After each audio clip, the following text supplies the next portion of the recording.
Alongside Miranda Kahn, J.D. Hayworth welcoming you back to America's Forum, and we also welcome back John Zogby as we continue to take a look at midterm races around the country. Wow, this thing is really getting interesting when you have the comments of the consultants. Right. I mean, Karl Rove is out there talking about things, and he's talking about the 2014 midterms. They should favor Republicans, but will they? Rove says the GOP has healthy leads in Montana, West Virginia, and South Dakota. So we want to know, get your thoughts on that. I don't know, Rove doesn't always have the best track record. Well, there's a difference between interpreting that and giving us the numbers. So let's go to the guy who takes a look at the numbers, John Zogby at Zogby Analytics. Quite simply, does your polling match what Karl Rove is saying about those states? At this point in time, yes. Those are three that you can, I think, comfortably put into the GOP category. So they need 6 seats to take control of the Senate. They have 3 to start with. Well, one thing about it, the Democrats have a whole lot of money. Let's take a look at where the Senate spending stands right now. I believe we have the numbers here, and you can see them on screen here. Colorado, a big money advantage for the Dems over the GOP. In my native North Carolina, the Dems are spending $3.2 million. The Republicans have not crossed the $1 million mark. And really, Iowa, the Dems are spending 10 times what the Republicans are. So will the money make the difference for them, John, in those tight Senate races?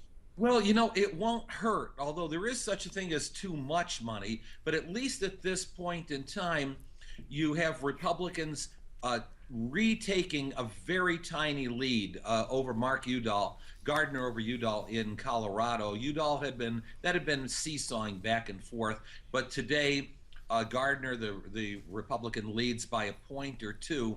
Over in Iowa, Joni Ernst, who has become kind of the darling of conservatives, has been behind all summer. And a very recent poll by the Des Moines Register had her 6 points ahead, and the overall average having her lead by 2. That's the first time since she won her primary that she's been leading.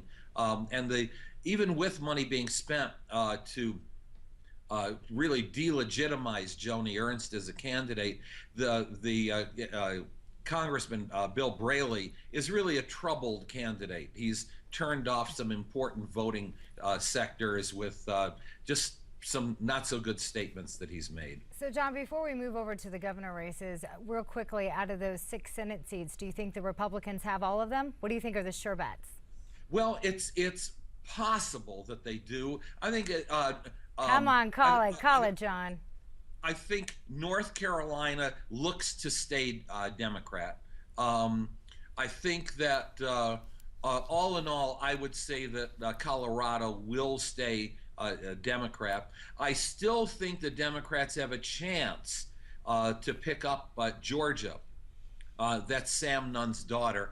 And I also think that right now, while Mary Landrieu in Louisiana is on the ropes, she's been on the ropes every single time, and that she's run. This is her 3rd time, and that she may pull that out. So I still think it's going to be a struggle, but the Republicans are in the ascendancy at the moment to get those 6 seats. 30 seconds to talk about governors, John Zogby, and a couple of those Republican governors, Scott Walker and Rick Scott, actually 3 of them, and Michigan's Rick Snyder, all with tough races. Will those GOP guys hang on in November?